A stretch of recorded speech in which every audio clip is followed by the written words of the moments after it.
नमस्कार मंडळी, शुभ प्रभात।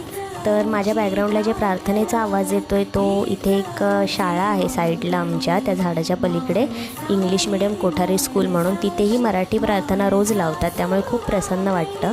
आणि ही समोर चाल आहे, त्या चालीवर खूप कचरा पडतो, आमच्यावरतला आम्ही साफ करून घेतो, पण आता ही चाल जुनी होत चाललेली आहे, त्यामुळे वरती तिथे जायलासुद्धा भीती वाटते।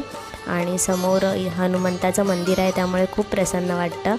त्याचप्रमाणे असं झाडसुद्धा आहे। माझी देवपूजा करून झाली होती आणि निलेश साईटवर जाताना कॉफी बनवून गेला होता माझ्यासाठी, पण ती त्याने ठेवली। आता खाऊन घेते मी ते पटापट।